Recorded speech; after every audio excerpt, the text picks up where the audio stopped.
10 राज्यसभा सीटों पर 27 फरवरी यानी कि कल चुनाव होने हैं। यहां से बीजेपी के 8 और समाजवादी पार्टी के 3 उम्मीदवार मैदान में हैं।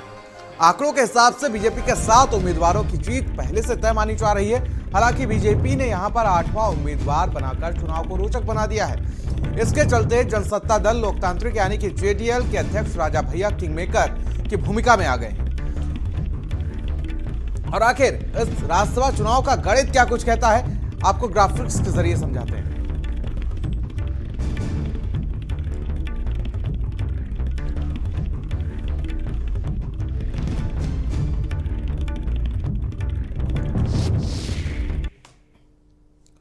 तो आपको बता दें कि एनडीए के पास 277 वोट हैं टोटल बात की जाए तो, वहीं 37 का कोटा आवंटित होता है।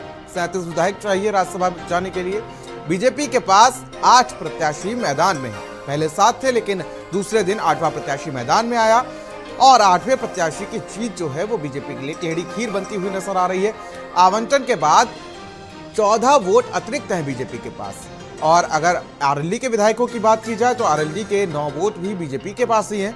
और राजा भैया की पार्टी की बात करें तो 2 वोट उनके भी बीजेपी के पास हैं और बीजेपी के पास अतिरिक्त 29 वोट इस हिसाब से हो जाते हैं।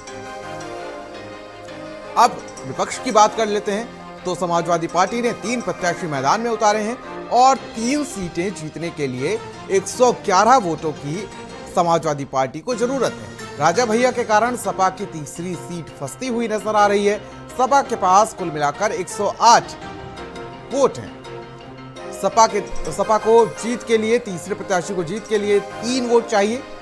कांग्रेस से गठबंधन हो गया है। हालांकि लोकसभा चुनाव में उत्तर प्रदेश में तो 2 वोट कांग्रेस के मिल जाते हैं और 1 वोट जीत के लिए अभी भी जरूरत है। पल्लवी के वोट ना करने पर 2 वोट की जरूरत पड़ेगी समाजवादी पार्टी को। तो ये गणित है कि आखिर कल का जो दिन है कितना दिलचस्प हो जाता है। और राज्यसभा चुनाव के लिए कल मतदान होगा। राज्यसभा के 10 सीटों के लिए कल वोटिंग होगी और चुनाव के लिए आपको बता दें कि